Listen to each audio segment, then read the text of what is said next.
And then there's Conquest. boom, boom, boom. The story of human history. Since time immemorial, great leaders have risen from humble beginnings to do shit.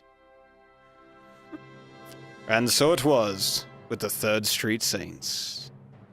Since conquering Stillwater, the once small-time street gang has evolved into a media empire. A Saints movie is in development. Johnny Gat and Shandy are pop culture icons. And Pierce. Well, who gives a fuck about Pierce?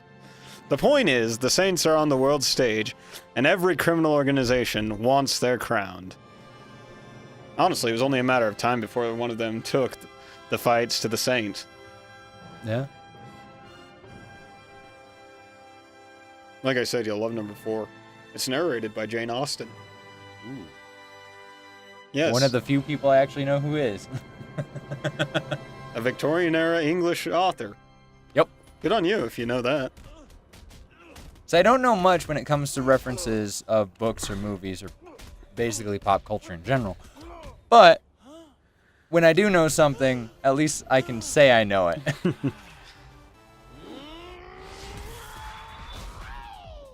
Oh yeah. Just I think we need to make sure that we get the subtitles on, because like I said, a lot of this dialogue is pretty freaking hilarious. Because like I said, the history of this game, that the first one came out, it was called out to be nothing more than a cheap rip-off of GTA, so Grand Theft Auto. right. And luckily, Prohibited in California. Easiest money you'll ever make. then like I said, so it was originally thought out. The game creators realized this, so they were like, well, we need to make this stand out, and stand out they did. The second one kind of got that, where it was more like this, but they was still trying to keep elements of a serious storyline. Right. By GTA 3, they were like, screw it. Let's make people laugh. Trust me, Burke. It'll be real. You're robbing a bank dressed like yourselves. And that's how, basically, it became a game in its own right, because they realized, let's make this game fun to play.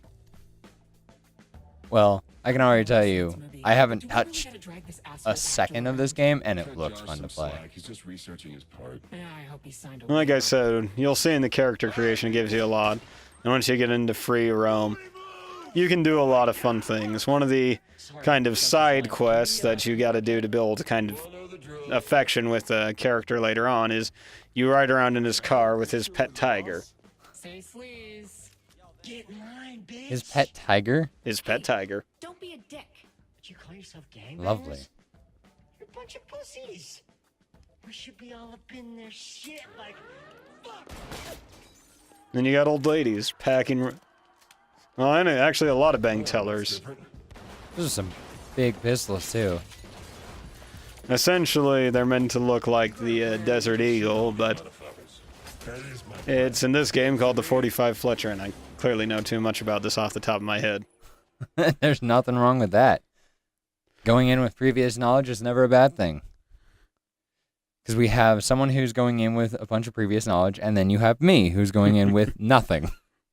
Except for the first, 5 minutes maybe that you showed me beforehand? Something Anyway, like that. welcome back to Not Fit for Gaming, everyone. Welcome to the First things first, options. welcome for the first time on the show, Fox. Hiya. Here, give me a sec. I've got to do something. Oh, it's just got to get the subtitles on.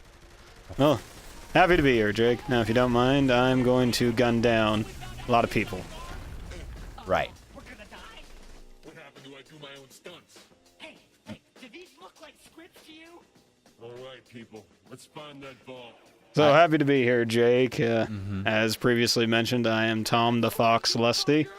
And, well, like I said, this is my first time, and I thought I'd come in with a game that I knew everyone would get a kick out of who's played it, or they would hate it entirely. Either way, I it's have a question. Did you line that up intentionally with them kicking down the door? No, it just happened. I am amazingly gifted with a bit of luck and an impromptu sense of timing, so it just happened. You'll find that just kind of happens with a lot of things. I'm surprised you don't give Brian more of a run for his money when it comes to puns. I don't do puns. Puns are kind of a low sense of humor in my mind. That's the funny thing is, in order to have a good pun, you have to realize that all puns are bad. Oh, all puns are bad. I just prefer not to do them. If I'm going to do actual humor, I'm going to set it up with a nice anecdote first. Oh, fair enough. I'll occasionally do puns, but I prefer straight wordplay myself.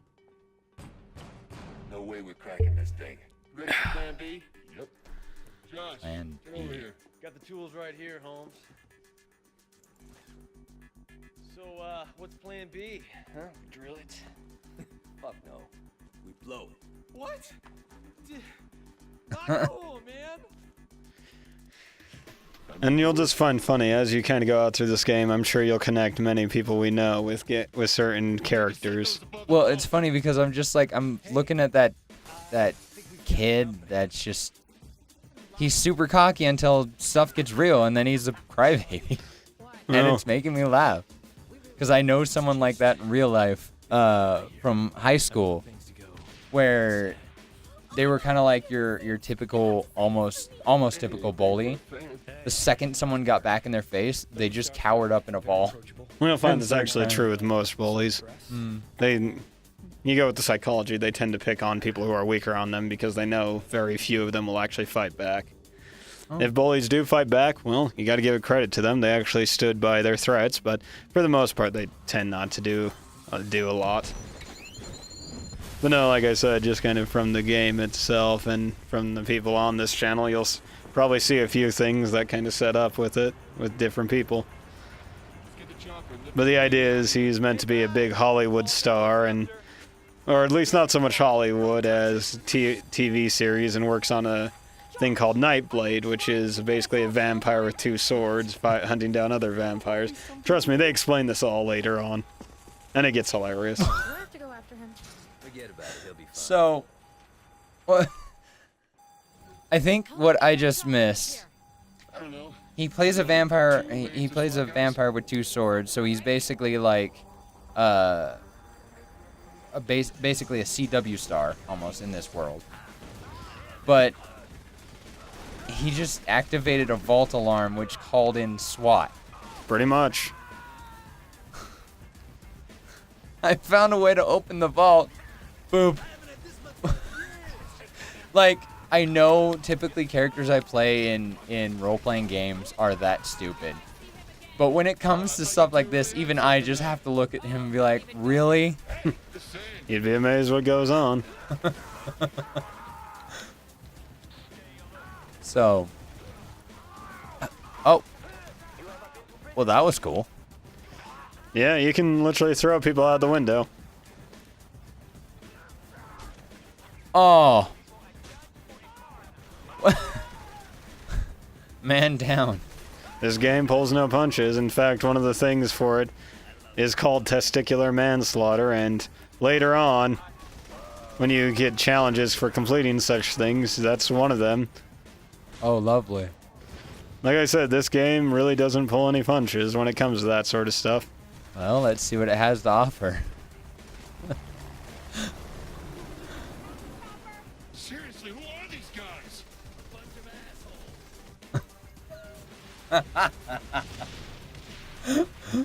I understand this is scripted. Like, just the timing on that. Oh, trust me. There's Sounds like our group. Yeah, trust me. Like I said, the whole theory I have for Saints Row, the one that comes out this, they get the essentially god of voice acting, Nolan North, to come and do a voice for one of these, because you can even choose certain voices to go with.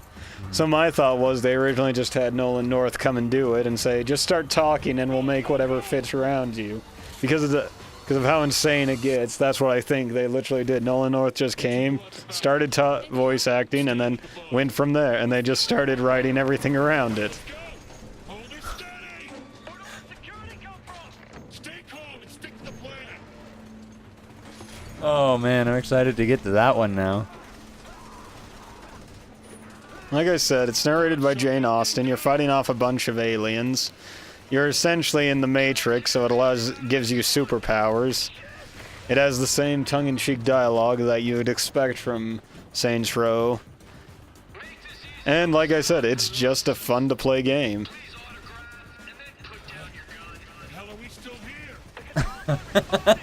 Please autograph and then put down your gun.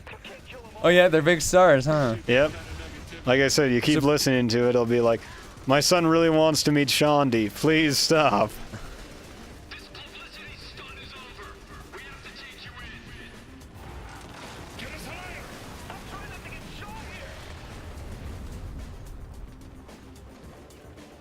Fair enough.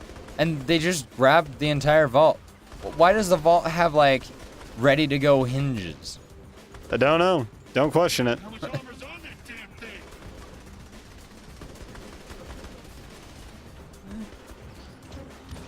I'm assuming rule 1 of this game is don't question. Not so much don't question it as just go with it. Oh, go with it. Okay. Like I said, this is a game where you also get points and what they call respect, which helps you level up for essentially streaking around.